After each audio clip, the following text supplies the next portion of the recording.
Nescafé, le sponsor exclusif, vous présente le Grand Café.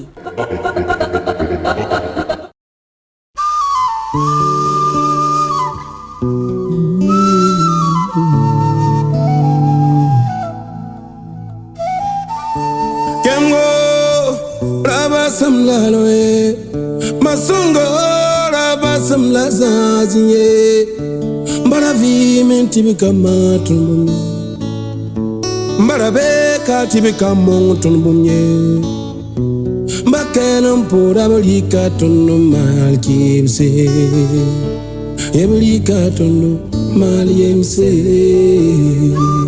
C'est un bon patron, il nous aide beaucoup. Et depuis quand on a commencé aussi, il y a beaucoup de choses qui sont changées. Quand il vient, tout le monde est content. Quand il rentre dans l'entreprise, tout le monde est content. Souvent, il nous aide à travailler même. Bon, vous savez que ça, si ce n'est pas un bon patron, ce n'est pas tous les patrons qui font ça.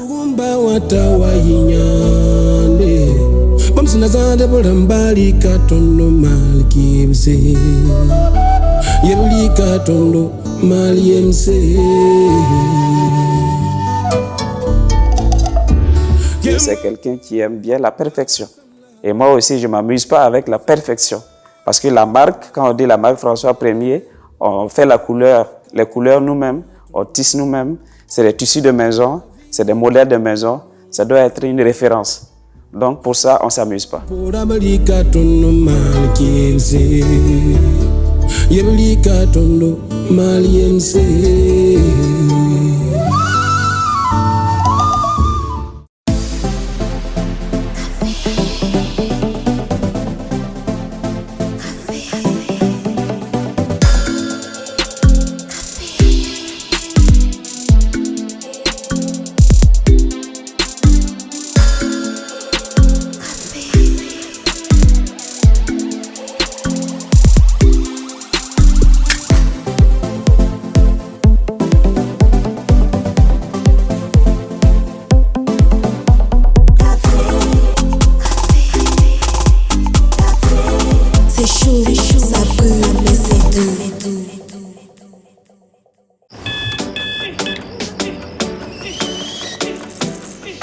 Vous n'attendez pas la vie. Vous allez à la rencontre de la vie. Il ne s'agit pas de savoir combien de chances vous avez.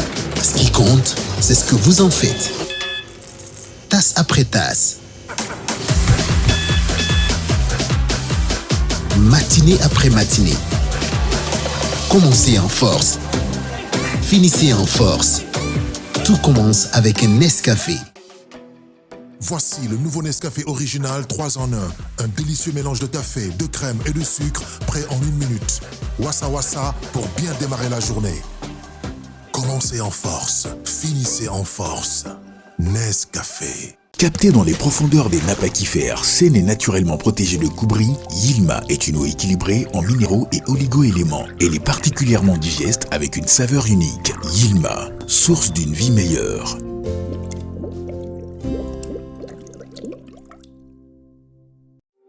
En 2021, au Burkina Faso, nous restons les numéros 1 de la vente d'électronique de dernière génération. Nous mettons à la disposition de notre clientèle de plus en plus exigeante à la technologie de pointe, des téléphones portables et accessoires intelligents, des tablettes et écrans à affichage Retina, des caméras motorisées de surveillance connectées, des ordinateurs du futur, des câbles, des connectiques, des disques durs, des téléviseurs Android, des caméras numériques professionnelles, des drones.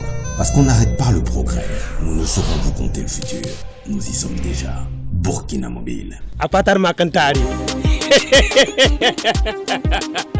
Burkina Mobile SRL. Communiquer en toute sécurité. On a toujours de belles surprises avec Orange Money. Ah oui? Oui, après les transferts à 0 francs CFA, c'est maintenant le tour des retraits à seulement, tenez-vous bien, à seulement 1%. En plus de transférer de l'argent entre comptes Orange Money partout au Burkina Faso à 0 francs CFA, payez désormais 1% de frais au retrait. Oui, 1% de frais de retrait. Par exemple, point retrait de 1000 francs CFA, les frais sont à seulement 10 francs CFA. Pour 10 000 francs CFA, les frais sont à 100 francs CFA. Et pour 100 000 francs CFA, les frais de retrait sont juste de 1000 francs CFA. Ce n'est pas une belle surprise ça? Et même pour vos transferts d'argent vers les numéros des autres réseaux, c'est seulement 1%. Vite, rendez-vous sur l'application Orange Money ou composez étoile 144 dièse pour partager de la joie et du bonheur autour de vous. En tout cas, avec Orange Money, il y a toujours de belles surprises. Orange Money, c'est simple, rapide et fiable. Vous rapprochez de l'essentiel. Orange. Bienvenue au Grand Café. Notre invité s'appelle Sibiri. Et je vous compléterai le nom après. C'est un grand monsieur. Tout de blanc vêtu aujourd'hui, il nous rend visite. Et c'est un grand café tout en mode que nous allons vous servir. Mesdames et messieurs, imaginez-vous sur un thé avec environ 5 à 6 mannequins. C'est mes chroniqueurs aujourd'hui qui sont habillés par François Premier. C'est le nom de notre invité. Mesdames et messieurs, voici le premier mannequin. Il s'appelle Imhotep Bayala. On va l'applaudir. Voici la démarche. Ouais, mais j'avoue que... On va applaudir une dame. Elle s'appelle Yelbi. Elle vient juste pour la photo parce qu'elle va revenir pour la rubrique. Yelbi. On va applaudir le mannequin Aude. Ouais, là ça défile. Là ça défile. Voici le coach Zinaba. Comme il se doit. Voici le mannequin Lorraine Bazier. Et ça défile. Ça défile. Ça défile. Voici Salif Akeman. Il a tué. Je vais mettre là. On va découvrir le visage de notre photographe aujourd'hui. Il va nous faire la photo d'abord et il va nous rejoindre. Et il nous fait la photo, on regarde, on pose les amis, on pose. D'accord. On fait pied de truc là. Pied de quoi? Et voilà, la photo, on va appeler notre photographe maison. Il s'appelle Daniel.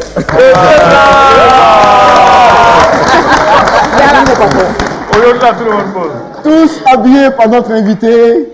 Il va venir, il va nous rejoindre dans quelques instants, mais on a fini de faire la photo, les amis. C'est bon? Yeah. Applaudissements. Prenez vos places. Mesdames et messieurs, voici François Premier.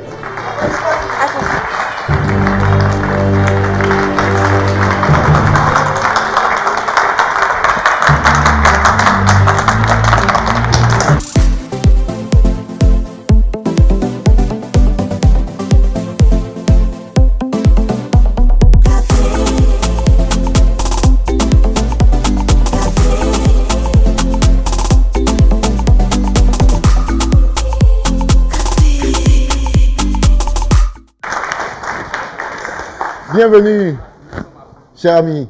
Merci. Bienvenue au grand fauteuil du Grand Café. On va commencer tout de suite. L'histoire dit que François est né en Côte d'Ivoire. Et puis, après, comme tous ces Burkinabés qui ont fondé des familles hors du pays, le rêve, c'est de renvoyer les enfants au pays, voilà, pour pouvoir continuer, grandir, apprendre, et puis construire demain. C'est ce que les parents ont fait pour toi. Et tu es venu au Burkina, les choses ne se sont pas passées exactement comme les parents l'ont souhaité. Parce que tu avais ce petit problème d'intégration, d'adaptation. Qu'est-ce qui n'a pas marché vraiment? Ce qui n'a pas marché, ça n'y a pas eu de préparation avant qu'on y vienne. D'accord. Donc, arrivé, on découvre le village avec une grande cour, avec beaucoup d'enfants, plusieurs femmes. C'était pas évident et c'est pas facile. Ouais. Et François est donc reparti en Côte d'Ivoire? Non, ils m'ont mis à l'école. J'ai fait l'école primaire jusqu'au CM2. Oui. C'est à partir du CM2, après, il y a eu d'autres événements. Ok. Et après, on m'a amené en Côte d'Ivoire. En Côte d'Ivoire. Oui. Et là-bas, c'est un oncle qui te reçoit? Là-bas, c'était un cousin qui m'amène pour travailler dans les plantations. Après les plantations, les choses ne se passaient pas encore comme je voulais. C'était difficile quand même, les plantations? Non, ce n'était pas fait pour moi. C'était pas fait pour toi. Et ça dure combien de temps? Ça a duré 2 ans. 2 ans. Mais 2 ans quand même, c'est beaucoup. Hein, 2 ans, oui. Si vous connaissez bien la Côte d'Ivoire, c'est Daloa. Ouais. Et après, j'ai craqué et suis parti sur Abidjan. Abidjan. Voilà. Pour apprendre un métier. D'abord, chercher à travailler, survivre, et puis avoir un peu d'argent, et puis payer pour apprendre un métier. Pour apprendre un métier. Oui. Et c'est celui de la couture que vous avez choisi? J'ai choisi la couture parce que j'aimais un peu l'élégance, être à l'ombre. Ouais. Et puis voilà. La Côte d'Ivoire, ça va durer en apprentissage, le métier de couturier? À Treichville, ça a duré 3 ans. Ouais. De là, je suis parti sur Agboville. Je suis installé comme tailleur. Comme tailleur. Et puis d'Agboville, l'idée, c'était d'aller en France. D'accord. Alors, on va utiliser les bonnes expressions aujourd'hui et les bons mots. Oui. Le tailleur, le styliste, où est-ce qu'on met le curseur?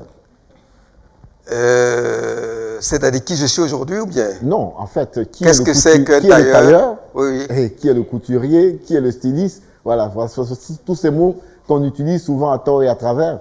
Mais on est en face de François Ier. Oui. Ouais. Bon, c'est comme un peu dans votre métier, un animateur, un journaliste de plateau, un journaliste presse écrite, un journaliste de télé. Ouais. C'est pareil, parce que quand on dit un tailleur, c'est un prestataire de service, c'est une personne qui reçoit, qui confectionne, on vient avec l'idée faite. Quand on dit un styliste, c'est une personne qui dessine de l'abstrait, qui dessine des modes, qui n'est pas forcément la personne qui sait coudre. Bien sûr. Le styliste ne coupe pas. Il coupe pas. Quand on dit un modéliste, c'est quelqu'un qui moule, qui fait les modèles, mais qui ne sait pas coudre non plus. Oui. Et quand on dit un fabricant comme moi, c'est quelqu'un qui, comme vous, un producteur, qui englobe tout le monde, qui gère tout le monde avec des spécialités différentes, qui est un chef, qui est un responsable, qui est un patron. Et en ce qui te concerne, tu es passé par plusieurs paliers. Parce qu'après la Côte d'Ivoire, 9 ans, tu vas te retrouver en France. Oui, quand je suis arrivé en France, d'abord, la France, d'abord, il faut chercher à survivre. D'accord. Il faut faire des petits boulots, il faut travailler sur la machine à coudre comme ouvrier dans les ateliers. Après, il faut aller à l'école en cours du soir, parce qu'on ne peut pas aller en cours du jour. Okay. Et en cours du soir, en allant à l'école, après aussi, il fallait quand même hausser un peu le niveau. Okay. Aller à l'école, j'ai appris le modélisme, j'ai appris le stylisme. Après ça, j'ai travaillé comme modéliste, responsable de production. Après responsable de production, j'ai créé ma marque en 92. En 92? En 92, oui. Et vous avez créé la marque François Ier? François Ier, je l'ai créé à Paris en 92. À partir de là, maintenant, il fallait travailler, faire l'expansion, c'est-à-dire livrer, faire du chiffre d'affaires, travailler, embaucher des gens. Ouais. Et puis on devient patron, on n'est plus responsable. Une chose est de créer sa marque en plein Paris. Oui. Et comment on se fait un nom finalement pour que cette marque-là puisse perdurer et prospérer? Une marque d'abord, la conception d'une marque, d'abord, il faut trouver le nom, que les gens retiennent le nom. Donc François Ier est venu comme ça par l'ironie. Je n'avais pas choisi François Ier. J'avais choisi un nom qui ne colle pas, François Y. C'est lourd, ça ne colle pas dans le prêt-à-porter. Ouais. Donc ça a été transformé, c'est devenu François I. L'ironie, c'est que les gens appellent François Ier. En réalité, quand vous regardez ma marque, ce n'est pas François Ier. Donc François Ier, maintenant, le nom, les gens le retiennent. Donc c'est une chance pour moi. Sans quoi, c'est difficile de trouver un nom que les gens puissent retenir. Après, il fallait créer maintenant le logo. Le logo. Après, quand on crée le logo, il faut lancer la marque. C'est coûteux.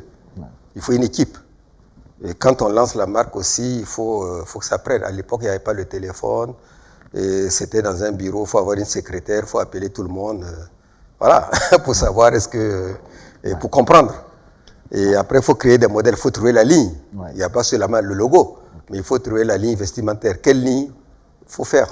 Et si c'est la femme, de quel âge? Et quelle clientèle ça touche votre marque? C'est du marketing. Et ta clientèle, clientèle, tout un travail derrière. Oui. Voilà. Et c'était quoi ta clientèle? D'abord, on peut tâtonner 1 an, 2 ans avant de se situer. Au départ, j'avais créé une marque, j'avais J'avais opté pour la clientèle jeune, très sexy, près du corps et tout ça. Ça a duré quelques années. Après, je suis allé vers la femme plus classique, sexy, sobre, et c'est ce que je suis aujourd'hui. François Ier, après 35 ans, à Paris, en France, décide de faire le comeback, le retour au bercail. Mais c'est une décision quand même lourde de conséquences parce que en ce moment, tu as quand même des enfants, tu as 3 garçons. Et tu t'es dit, est-ce que c'est le bon moment de revenir au pays et pour faire quoi exactement? Ouais, ce retour a permis tout simplement parce qu'en étant en France, j'étais régulièrement ici. C'est-à-dire presque chaque année. Si j'ai trop duré, c'est 2 ans. C'était le pacte que j'ai signé avec mes parents avant de partir. Ils ont dit, on te laisse partir, mais garantis-nous que tu reviendras. J'ai dit oui. Vous savez, la famille, quand elle se réunit, c'est un pacte. Hein? Donc, je ne sais pas ce qui s'est passé, mais Dieu a toujours fait que j'ai toujours été présent. Et en venant régulièrement, j'avais des attaches, j'étais toujours... vous savez, si on réussit à venir chaque année ou tous les 2 ans, ça veut dire qu'on a toujours le pays en soi. Donc, ce qui fait que revenir pour moi, ce n'était pas difficile. D'abord, il y a eu plusieurs tentatives. La première tentative, c'était la Côte d'Ivoire, où j'ai vraiment fait ma jeunesse. Et cette tentative a échoué tout simplement parce qu'il y a eu la guerre en Côte d'Ivoire que vous savez très bien. Entre Alassane Ouattara et Gbagbo, ils ne pouvaient pas être candidats. Donc j'étais obligé de rapatrier tout mon matériel sur le Burkina Faso. Sur le Burkina. Là où vous n'avez pas su vous adapter, et finalement c'est là que les choses vont bien se passer. Et quand vous revenez au lieu de Ouagadougou, finalement vous déposez vos valises à Ouagadougou, mais votre vrai pied-à-terre c'est à Koudougou. Est-ce que vous pouvez nous expliquer pourquoi? Oui, je suis venu au départ, au fait, vous savez que de modéliste, j'ai créé une marque, je suis devenu dans la petite et moyenne industrie. Donc j'ai fait la fabrication, c'est ce qu'on appelle la fabrication, qui n'a rien à voir avec les stylistes. Au contraire, les stylistes travaillent pour moi. Donc je suis venu ici, vu que avec tout le matériel, j'ai vu que l'environnement n'était pas aussi comme en France, où tout est un peu organisé. Il fallait que je commence comme styliste, un atelier, petit atelier, et me faire connaître, lancer la collection, lancer les modèles, lancer la ligne, avant de mettre mon vrai projet qui est l'industrie. C'est ce que j'ai fait. J'ai fait ça pendant 7 ans, avant de mettre Koudougou en jeu. Alors, donc le vrai projet, il consiste en quoi? Il y a des femmes, parce que moi je suis allé dans ton atelier, j'ai vu une grande cour, beaucoup de machines, mais beaucoup de machines de tissage aussi, et surtout d'ailleurs, donc qui mobilisent beaucoup de femmes, beaucoup d'hommes, donc qui font des pailles à partir du coton bio, parce que tu t'es engagé dans le développement durable. Le vrai, c'est-à-dire il fallait construire, trouver un projet qu'on peut dire que c'est un projet de développement structurant. Et dans ce projet, il fallait avoir toute la chaîne de valeur. C'est-à-dire il fallait partir de l'ADN, le coton, et transformer la teinture, la filature, tisser et coudre, créer et faire de l'ameublement, l'habillement et tout ce qui suit. Tout simplement, c'est pouvoir être fort, pouvoir contrôler la qualité et pour pouvoir aussi exister longtemps dans la pérennité. Donc, si je ne faisais pas comme ça et que si je rentrais au marché et que j'achetais des tissus, j'ai essayé ça. Hein. J'ai fait venir un conteneur de tissus de la France. Et j'ai vu que tout le monde pouvait le faire, on peut trouver sur le marché, la concurrence est rude. Ça, c'est un. Et deuxièmement, ça n'allait pas avoir la pérennité, parce que du jour au lendemain, on peut ne pas trouver la même matière.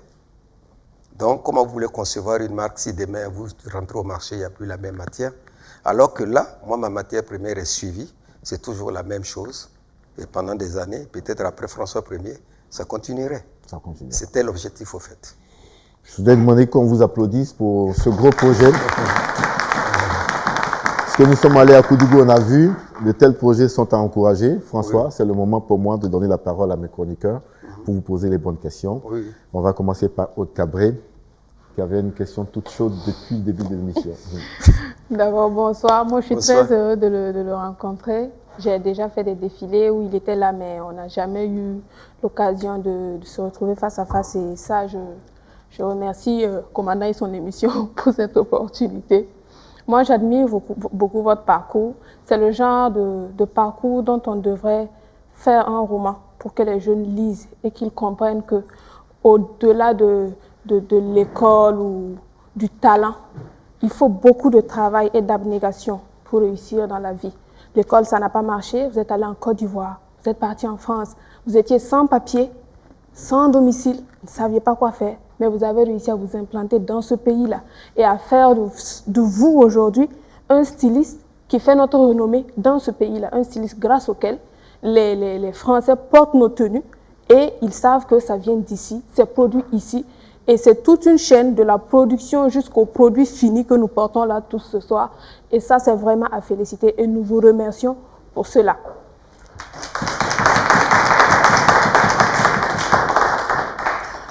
Dans cette même lancée, moi, je suis très fière du travail que vous faites. Les gens, moi, je dirais que vous êtes un peu sankaristes. Voilà, le consommant burkinabé et tout ça.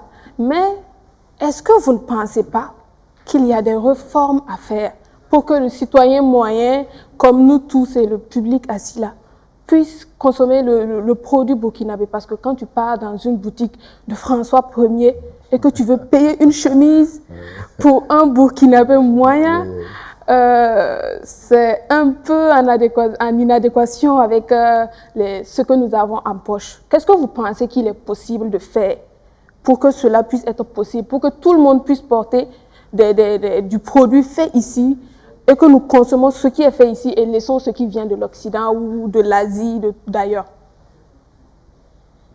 Mais ce que je pense est que, vous savez, pour pouvoir vendre un pays, moi je fais une marque. Et la marque pour moi, vous voyez le vêtement François Ier. Et moi mon souci est que dans les années à venir, François Ier soit comme Yves Saint Laurent, Pierre Cardin, que quand on parle du Burkina Faso, on voit le luxe. On voit la marque. Okay. On voit que le Burkina Faso a la qualité. Okay. Mais derrière cette qualité, moi je suis qu'un percusseur. Et derrière ça, on peut développer d'autres produits. Quand vous prenez en Europe, il y a la haute couture, il y a le prêt-à-porter de luxe, il y a le prêt-à-porter moyen, il y a le prêt-à-porter moyenne gamme, il y a le prêt-à-porter bas de gamme, il y a la confection. Oui. Donc nous sommes dans une société où la consommation, chacun y trouve son compte. Mais si on va partir dans l'idée en disant qu'on doit faire du bas de gamme pour tout le monde, pour que tout le monde puisse porter, non, je pense qu'on ne va pas aller... Vous faites dans cette catégorisation pour que tout le monde puisse porter? Je ne peux pas faire dans cette catégorisation parce que moi, je dois rester dans un créneau. Maintenant, d'autres personnes, c'est-à-dire moi, je donne l'idée, je suis le percusseur. Okay. En dehors, après, maintenant, d'autres personnes peuvent emboîter le pas et démocratiser, c'est-à-dire faire d'autres produits qui puissent être accessibles à tout le monde. Parce que quand vous regardez aujourd'hui, depuis que je suis venu en 2009, quand j'ai lancé le concept prêt-à-porter de façon d'enfanie, dans la chemisière, dans la robe, dans les vestes, personne n'y croyait. Mais quand vous regardez aussi dans les quartiers populaires et partout, vous voyez bien que même les tailleurs du coin, tous font du prêt-à-porter, ils font comme moi, ils vendent. Donc on trouve toutes sortes de prix. C'est vrai. Ça veut dire qu'il faut du tout pour tout le monde. Pour tout le monde. Ouais. Il faut du tout pour faire un monde. Ok, donc vous avez lancé la marche. Moi, je lance. Moi, je suis un percusseur. Je donne la voix. Mais ma voix, moi, c'est pour tirer vers le haut. Ouais. Et si vous savez que... Regardez, donnez l'exemple du Bourlon. Excusez-moi. Le Bourlon, en 92, Chris Seydou l'a lancé. On l'a pas... Chris Seydou est décédé. Dommage. On ne l'a pas mis à un niveau de prêt-à-porter de luxe pour la valoriser. Après, c'est tombé. Parce qu'après, on te retrouvait partout dans les marchés. Non, il faut mettre le produit à un niveau, il faut le valoriser. Il faut que quand on parle de ce produit-là, qu'on sait que c'est de la qualité, c'est un haut niveau. À partir de là, maintenant, on peut faire des sous-produits. Ok. C'est dans ce sens, quoi. D'autres personnes... Imhotep. Là-dessus, je pense quand même qu'on ne va pas aller demander à Adidas ou à Dior parce qu'il y a le loupel prolétariat, il faut tenir compte d'eux. Je pense que les choses s'assument. Oui. Et on ne peut pas tout résoudre. Non. Avoir la prétention de résoudre tous les problèmes des humains, non. Je pense que c'est se projeter vers l'échec. Je pense que vous faites bien d'expliquer que vous avez fait une option que vous assumez, c'est l'option de la qualité. Et dans votre explication, vous nous laissez transparaître une forme d'humilité et une forme de continuité. Ce n'est pas le grand monopole des lobbies comme on les connaît, mais c'est quelqu'un qui laisse de la marge pour que je ne sois pas le cœur du monde. Donc moi, je pense que c'est quand même quelque chose qui est à apprendre et c'est une perche. Aujourd'hui, la réalité, c'est que moi, je peux m'acheter une chemise prête à porter quelque part qui me fait 6 000 ou qui me fait 4 000. Et je pense que s'il n'y avait pas eu cette audace, ce courage, bon, on n'aurait pas... Je pense que les choses, pas pour jouer l'avocat, mais moi je comprends ça comme ça, parce que je travaille, je suis assistant de recherche et j'ai travaillé sur la question du Made in Africa, production, transformation et consommation dans 4 pays de l'Afrique de l'Ouest. Et c'est une problématique à laquelle je suis un peu plus ou moins familière et que je me permets d'ajouter dans la balance. La parole est à M. Zinaba. François Ier, bienvenue, ou François Yameogo. Comme vous voulez. J'aime plutôt le François Yameogo plutôt que le François Ier parce que ça me ramène à un ancien roi français. Oui, le roi de France. D'ailleurs que je ne vais pas citer. On serait en 1987, peut-être quelque part à la tribune de l'OUA, on aurait dit planter au Burkina Faso, tisser au Burkina Faso, confectionner au Burkina Faso, modeler au Burkina Faso, cousu au Burkina Faso, pour habiller les Burkinabés, les Africains et le monde entier. Et pour ça, quand même, on peut vous dire chapeau, bravo.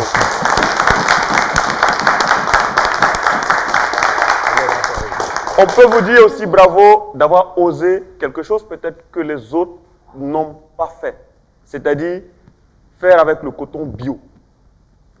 Pour moi qui suis un activiste depuis 2003, sur la question des OGM, du coton conventionnel et du coton bio, je suis 2 fois satisfait ou 2 fois honoré, 2 fois fier de savoir qu'il y a des gens qui ont osé le retour au Faso d'Anfani, mais qui ont osé le retour au Faso d'Anfani sur la base du coton bio. Après, la question que tous les pro-OGM, parce qu'ils estiment qu'il y a beaucoup plus de coton OGM aujourd'hui que de coton conventionnel ou que de coton bio, si aujourd'hui François Ier est surplombé par la concurrence, il est surplombé par la demande, est-ce qu'il ne va pas trahir cette idée de départ qui est le bio pour entrer dans du coton à tout va qu'on connaît, coton conventionnel, coton OGM? Mais vous savez, en 2012, d'abord, j'ai lancé la collection coton bio en 2008.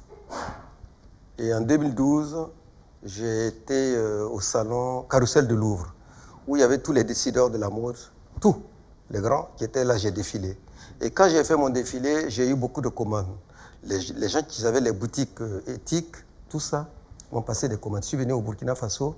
Le coton bio était géré par la coopération Helvetas. Il n'y avait plus de coton bio dans tout le Burkina. Parce qu'il y avait saboté par le groupe Monsanto. Et voilà. Le temps d'avoir du coton bio, j'ai mis 4 ans. 4 ans. 4 ans. Pendant ce temps, j'ai perdu la crédibilité au niveau des clients en France. Et ça ne pardonne pas. Je n'ai pas pu livrer. J'ai fait un défilé qui m'a coûté beaucoup de millions pour rien. Donc, j'étais obligé de passer par le Mali, par des artisans maliens, pour avoir les pagnes tissées bio. J'aurais dû renoncer. Mais j'ai travaillé d'une manière avec l'équipe réduite pour rester dans ma ligne de conduite. Jusqu'à aujourd'hui, c'est comme ça. C'est un engagement. Et je sais que c'est un engagement. Au départ, c'est difficile, mais il y a la pérennité et j'y crois. Aujourd'hui, vous voyez très bien que partout, le bio, que vous allez en Europe, que vous allez partout, les gens veulent consommer bio. Parce que le problème, c'est quoi? Le problème, c'est pas seulement de voir l'habit, mais il faut aussi suivre l'évolution du monde et savoir ce qui se passe dans le monde. Et anticiper. Et savoir aussi que la mode, il y a ce qu'on appelle l'univers de la mode. Il y a une culture. Je lis beaucoup. Donc, je peux vous dire, savoir ce qui va venir peut-être dans 5 ans, dans 10 ans, dans la mode. Donc, on va arrêter. Aujourd'hui, la consommation est en train d'aller vers les valeurs de l'homme, les sociétés structurées, les sociétés qui luttent contre l'environnement, qui sont pour l'environnement, et les gens qui sont un peu le commerce équitable. Donc, il n'y a rien à faire. C'est ça qui est en train de venir. Donc, il n'y a pas de raison que je reparte de l'autre côté, parce que je sais que l'autre côté a l'abattage. Il y a les produits chinois, il y a les produits turcs. Donc, là-bas, aujourd'hui, la consommation de l'autre côté, 30% en Europe est invendue, c'est brûlé. Donc, on ne peut pas faire ça. Donc, dans cette consommation-là, moi j'y crois, il n'y a pas de raison que je retourne. Même si vous avez la volonté, parce que quand vous expliquez, on sait que vous n'êtes pas quelqu'un qui va démordre. Ça, c'est votre réalité en tant que personne qui croit en des valeurs humanistes et que le développement peut se faire sans nuire à la nature. Mais est-ce qu'à l'échelle d'une initiative privée, est-ce que cela est viable? Est-ce qu'en ce moment précis, le ministère, par exemple, de l'Agriculture a posé des actions d'accompagnement par rapport à la délimitation d'un espace? Parce que la question du bio, c'est quand même assez exigeant. Parce que si vous faites du bio dans un champ et qu'à 5 km, il y a un champ qui utilise des pesticides, ce n'est pas du bio-bio, parce qu'il y a une influence qui va se faire. Oui, est-ce que vous êtes vraiment, est-ce que c'est vraiment ces questions-là bio homologué. Voilà. Est-ce que vraiment, vous arrivez vraiment à vous mettre à l'abri des influences pestiférantes de ces champs-là? Et est-ce que le ministère, le gouvernement du Burkina ou bien le ministère de l'Agriculture vous accompagne? Vous savez, je suis une personne qui... c'est toute une chaîne de valeurs.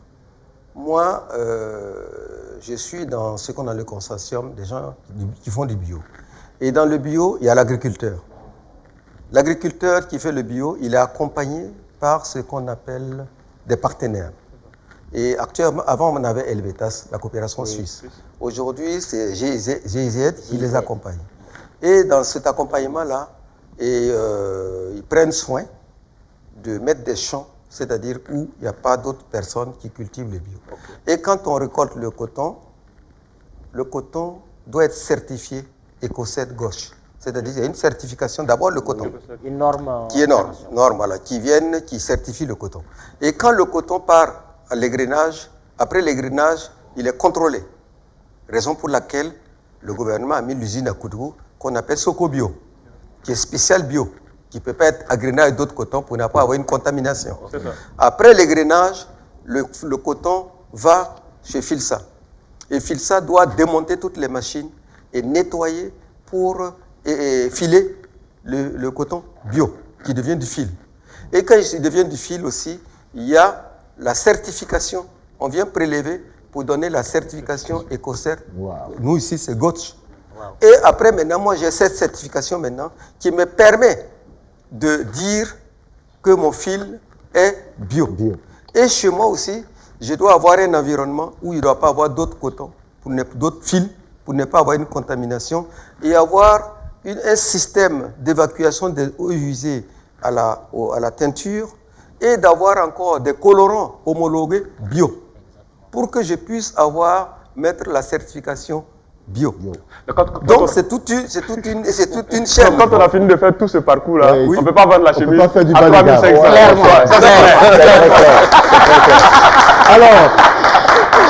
Alors, c'est vrai qu'au fur et à mesure que François développait, il y a Aude qui commence à dire, mais finalement, à combien ma chemise a été confectionnée? On va être concret. Celui qui regarde cette belle chemise de Aude avec son joli foulard, celle qui regarde ça, qui se dit, j'ai envie de m'offrir cette chemise, ce beau foulard, ici à cette émission, ça peut coûter combien? François Ier, il n'y a rien à cacher. Les chemises François Ier, les prix sont connus, les prix sont partout pareils. Si vous allez à la boutique François Ier, vous allez avoir les prix, il n'y a pas de problème. Donc, quand même, le téléspectateur. Est-ce qu'on peut insister? Il faut déjà demander par exemple la chemise du coach, par exemple, avec le foulard. Oui, parce que là, ça peut coûter combien? Vous savez, il y a des gens qui n'osent pas aller. Il y a des gens qui n'osent pas aller. Vous savez, quand on dit une chemise, ce n'est pas une chemise. Une chemise que Le commandant Papus porte, vous voyez bien qu'il n'y a pas de poche, il n'y a pas de... Elle est simplifiée. Une chemise que vous portez, c'est pas pareil. Et aussi, il y a la morphologie. Donc, les prix ne sont pas pareils. Donc, allez à la boutique François 1er. Voilà. Il y a une boutique à Ouagadougou. J'ai une boutique à Ouaga, Palace Hotel, à Bobo, Sissima, à Paris, et puis au Koudou. Voilà. Allez voir. Voilà. Vous allez voir les prix. Alors, avant que Salif Akeman ne pose sa question, alors, François ne parle que du bio, du coton bio. Et pourtant, depuis ces dernières années, il y a ce pagne-là, il y a cette étoffe-là dont tout le monde parle, le cocodonda. Oui. Je voudrais savoir quels sont les rapports et le regard que François porte sur le cocodonda.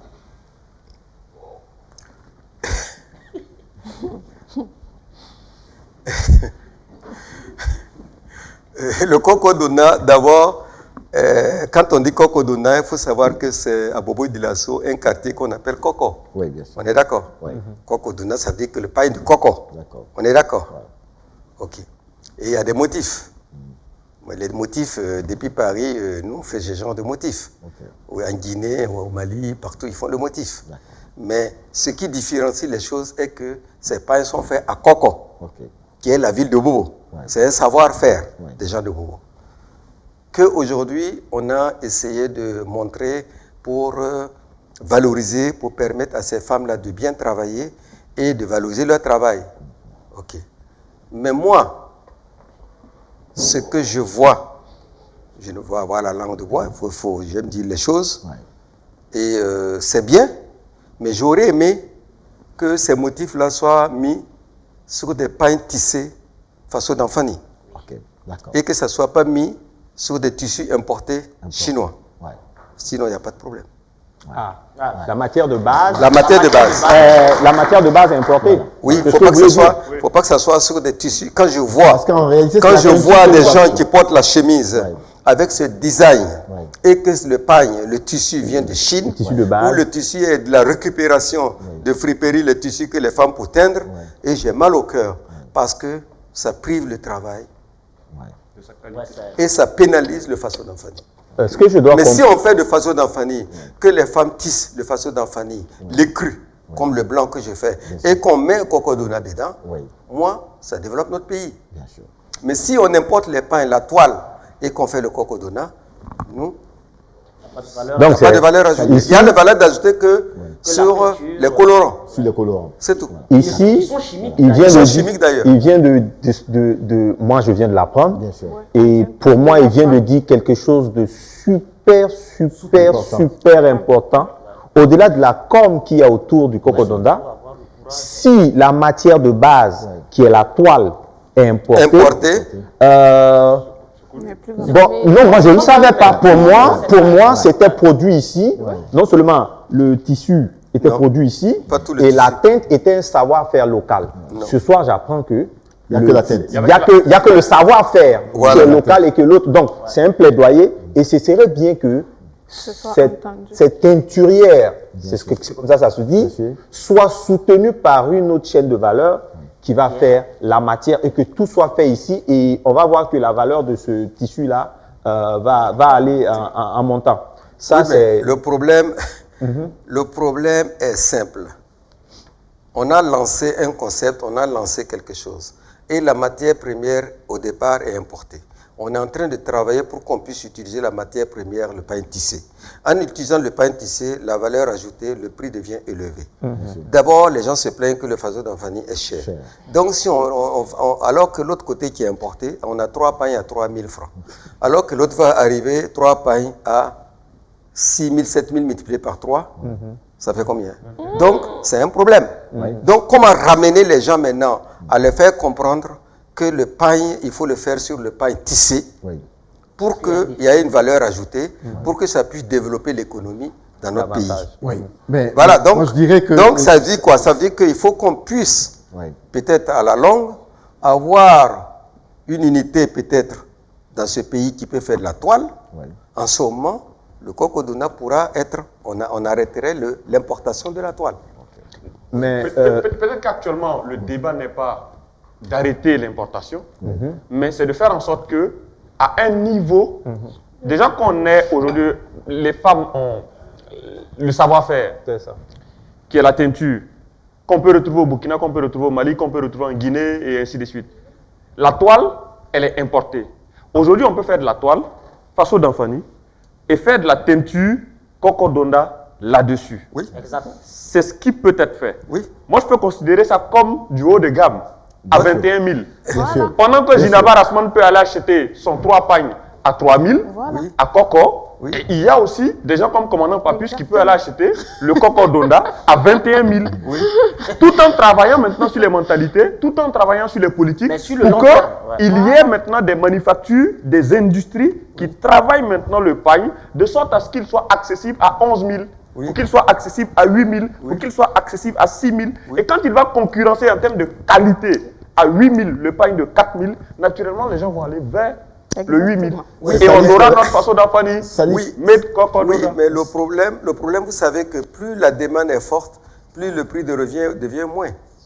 Si on était à un engouement en développant le pain tissé et que la demande du fil devient importante, on peut négocier pour avoir peut-être une baisse de TVA et baisser le prix du fil. Tout à fait. Et là, mais si l'engouement n'est pas fort, on ne peut pas avoir un prix moins cher.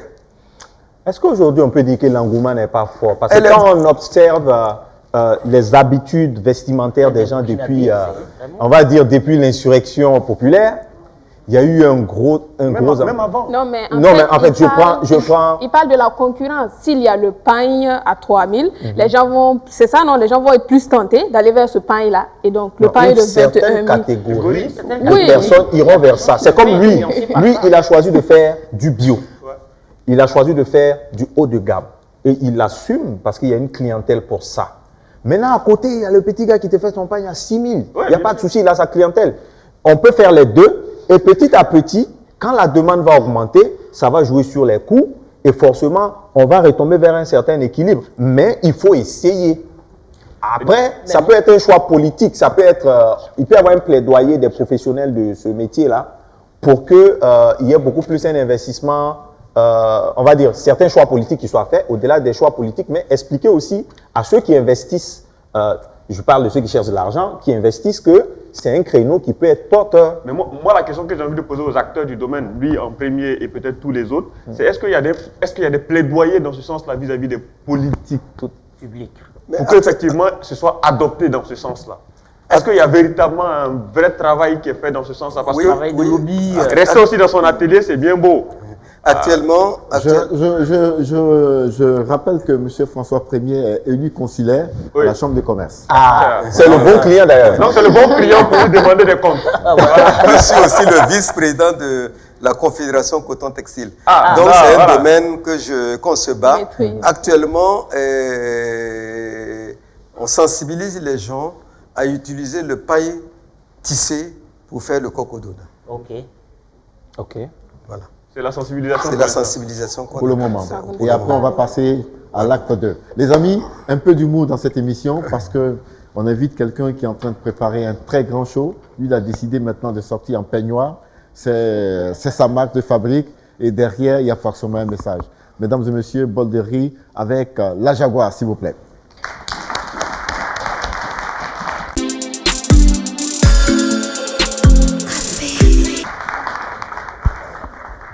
Bonsoir, ça va?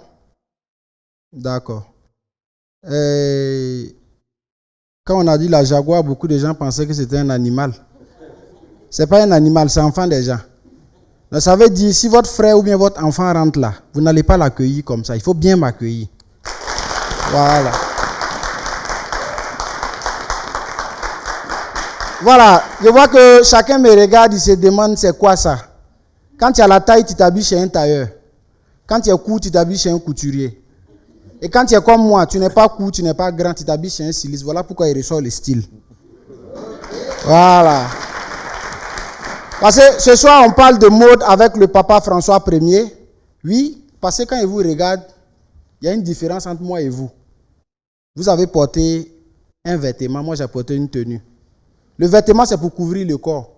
Par contre, la tenue, c'est pour faire ressortir l'élégance.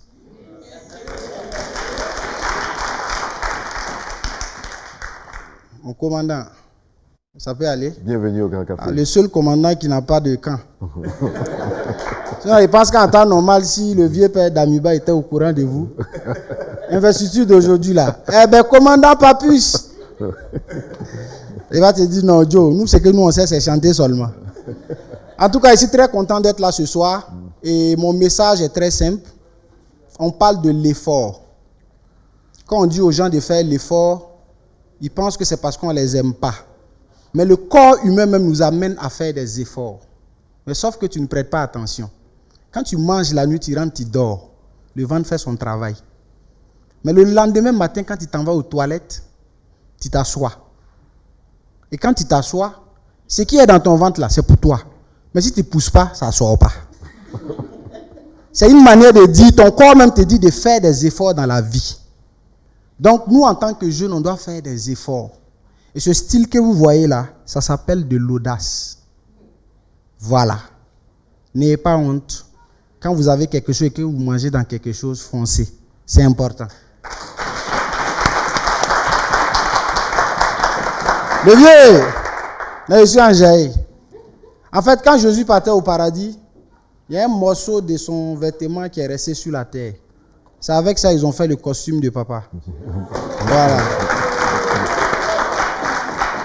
C'est une affaire comme ça. Parce que quand on parle de style là, c'est pas du jeu. J'étais là derrière, j'écoutais votre histoire. C'est vraiment, ça inspire. Hein? En fait, ça me rappelle notre famille parce qu'à la maison, nous on est 17, on dort d'entrée coucher. C'est chez nous, c'est pas chez vous. Mais le problème, c'est que dans notre maison, malgré qu'on soit 17, il y a 16 chaussures. Donc si tu dors jusqu'à 6 heures, automatiquement tu deviens le vigile de la maison. Parce que tu ne peux pas sortir pieds plats et pieds nus plutôt, autant pour moi. Mais le problème à la maison, c'est que les gens volent. Tu mets l'argent dans ta poche, tu dors, tu te réveilles le matin, ils ont volé. Tu mets dans ton slip, excusez-moi, tu te réveilles le matin, ils ont volé. Même le matelas sur lequel on a dormi, j'ai opéré, j'ai mis l'argent là-bas. Le lendemain matin, ils ont volé.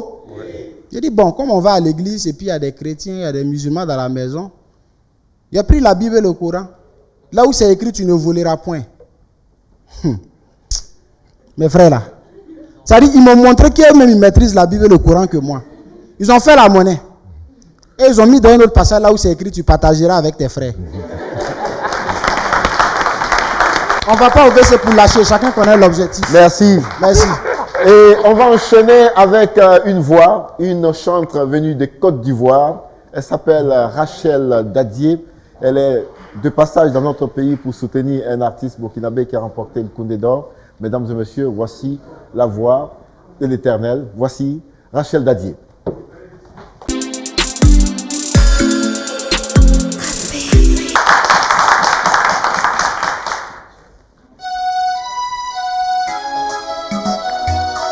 Mon frère, ma soeur, aime ton prochain.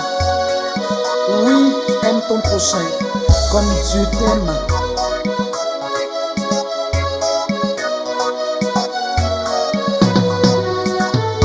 Mon frère, aime ton prochain.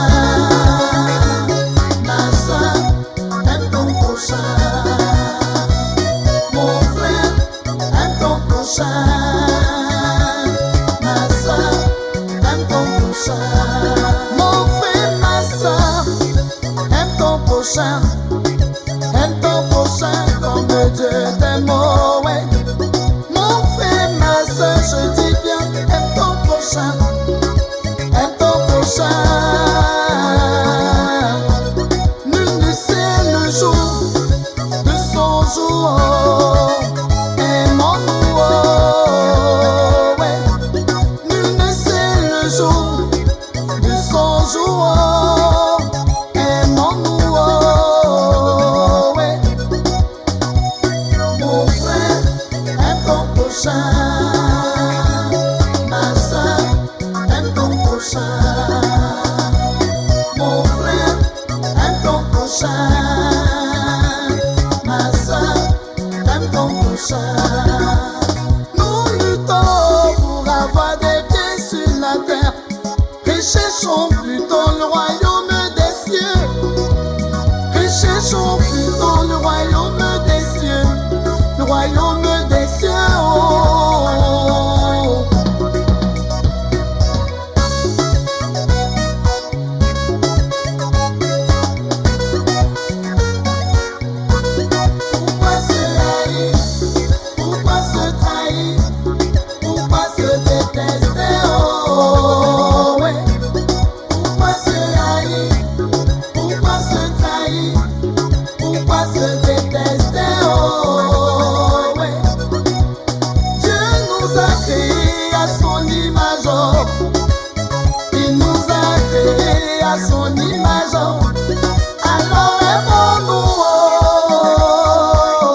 Tout le monde, ma soeur, aime ton prochain.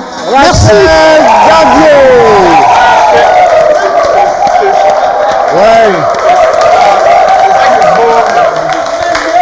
Ouais. Merci. Merci. Comme la bonne ivoirienne, elle nous apporte toujours de la chaleur. On reconnaît la Côte d'Ivoire. Applaudissements pour Rachel Xavier. Oui. Je vous demande de regarder cette fille avec beaucoup d'attention, cette dame avec beaucoup d'attention, parce que elle a cette chanson qu'elle vient de vous chanter, ça traduit toute sa personnalité.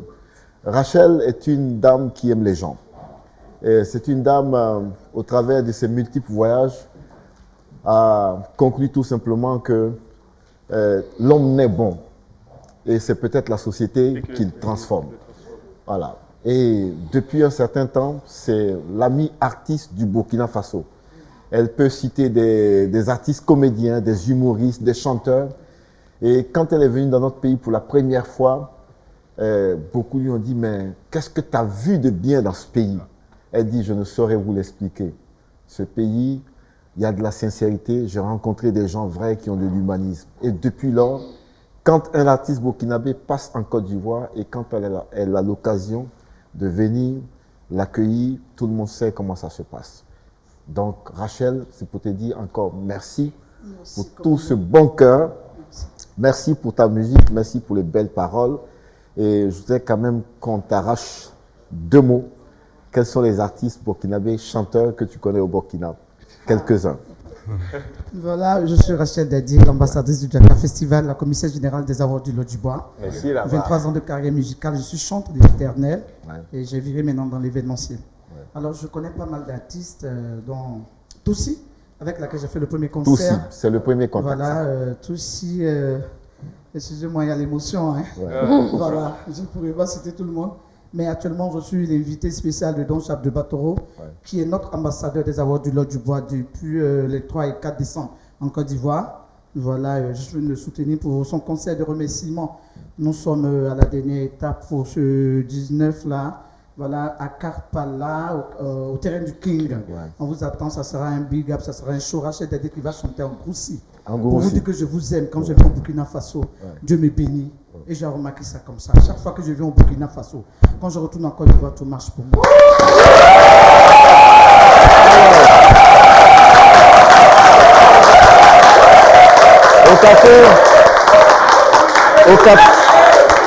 Au café, on aime les exclusivités. Donc, un bout de la chanson en Goussi, d'une chanson en Goussi. Ouais.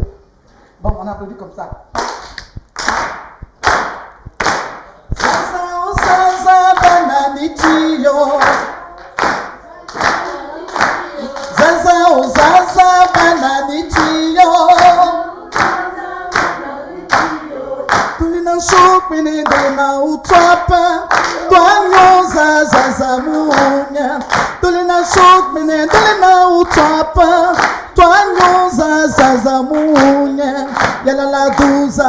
La douza, mshinkwa la douza, yana la douza, dawayo ni kujugako.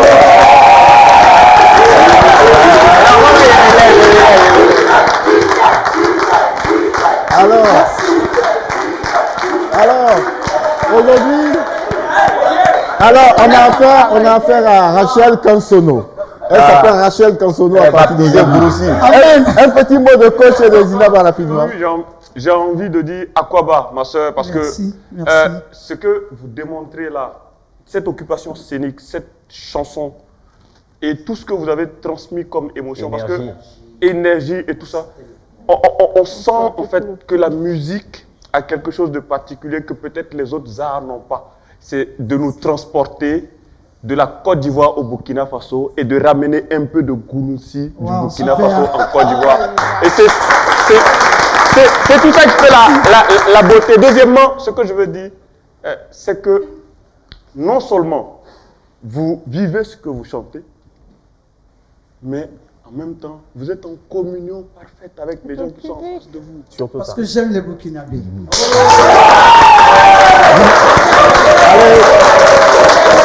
Salut Papa Man. Comment on appelle des Burkinabés qui parlent une langue ivoirienne, j'en connais un paquet. Mais une Ivoirienne qui s'essaie à une langue du Burkina, généralement c'est le Moré, il bricole un peu. Gourouzi. Non, ma chérie. Moi, je ressens le respect. Mais au-delà de ça, il y a l'énergie qu'elle transmet. Cette communion avec le public, on reçoit plein d'artistes ici. Mais cette connexion, c'est pas tout le monde qui arrive à l'établir. Et elle arrive à le faire. Et moi, je respecte ça. Merci. Allez, on va finir avec Imhotep sur le commentaire, surtout le texte. Oui, moi je suis extrêmement ému de l'honneur qu'elle fait. Quand même, notre orgueil culturel, on va l'assumer aujourd'hui. En tant que Gouroussi, voir quelqu'un qui vient de 1115 km nous dire avec exactitude, dans la phonologie, Kwena Chouapne, Kwena Otoapne, Dawayo, Nawayo. Mais j'avoue que comment c'est possible? Mais finalement, c'est l'Afrique qui nous rassure que rien n'est impossible, que François ait la volonté. Alors, Rachel Dadier, moi je vais t'offrir ce cadeau. Avant que tu ne partes en Côte d'Ivoire, il faut que tu repartes avec une tenue François Ier. C'est super. C'est made in Burkina, c'est le coton bio, tout est fait ici. C'est fait à Koudougou, on était à Koudougou la dernière fois, ensemble. Et vous verrez, et c'est le meilleur souvenir que vous allez garder du Burkina Faso. Merci Rachel, et à très bientôt. Merci. Merci, à bientôt Rachel. À bientôt.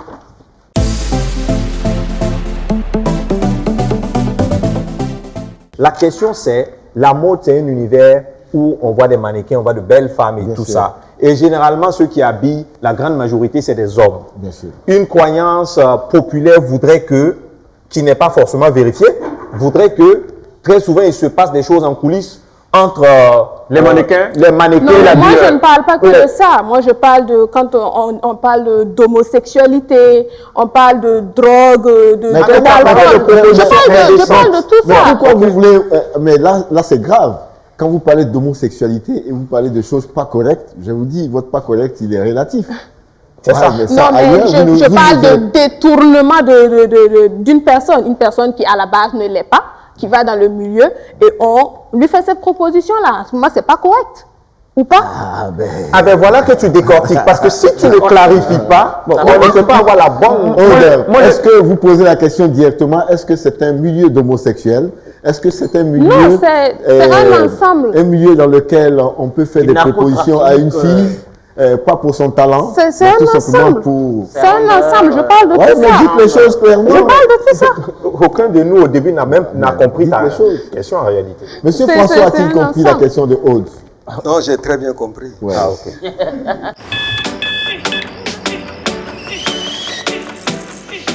Vous n'attendez pas la vie. Vous allez à la rencontre de la vie. Il ne s'agit pas de savoir combien de chances vous avez. Ce qui compte, c'est ce que vous en faites. Tasse après tasse. Matinée après matinée. Commencez en force. Finissez en force. Tout commence avec un Nescafé. Voici le nouveau Nescafé original 3 en 1. Un délicieux mélange de café, de crème et de sucre, prêt en 1 minute. Wassa Wassa pour bien démarrer la journée. Commencez en force, finissez en force. Nescafé. Capté dans les profondeurs des nappes aquifères, saine et naturellement protégée de coubris, Yilma est une eau équilibrée en minéraux et oligo-éléments. Elle est particulièrement digeste avec une saveur unique. Yilma, source d'une vie meilleure.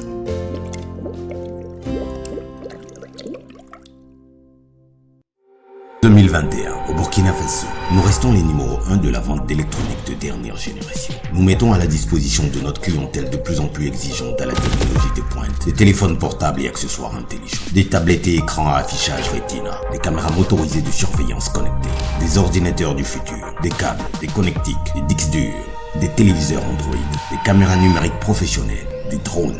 Parce qu'on n'arrête pas le progrès, nous ne saurons vous compter le futur. Nous y sommes déjà. Burkina Mobile. Apatar Makantari. Burkina Mobile SRL. Communiquez en toute sécurité. On a toujours de belles surprises avec Orange Money. Ah oui? Oui, après les transferts à 0 francs CFA, c'est maintenant le tour des retraits à seulement, tenez-vous bien, à seulement 1%. En plus de transférer de l'argent entre comptes Orange Money partout au Burkina Faso à 0 francs CFA, payez désormais 1% de frais au retrait. Oui, 1% de frais de retrait. Par exemple, pour un retrait de 1000 francs CFA, les frais sont à seulement 10 francs CFA. Pour 10 000 francs CFA, les frais sont à 100 francs CFA. Et pour 100 000 francs CFA, les frais de retrait sont juste de 1000 francs CFA. Ce n'est pas une belle surprise ça? Et même pour vos transferts d'argent vers les numéros des autres réseaux, c'est seulement 1%. Vite, rendez-vous sur l'application Orange Money ou composez étoile 144 dièse pour partager de la joie et du bonheur autour de vous. En tout cas, avec Orange Money, il y a toujours de belles surprises. Orange Money, c'est simple, rapide et fiable. Vous rapprochez de l'essentiel. Orange.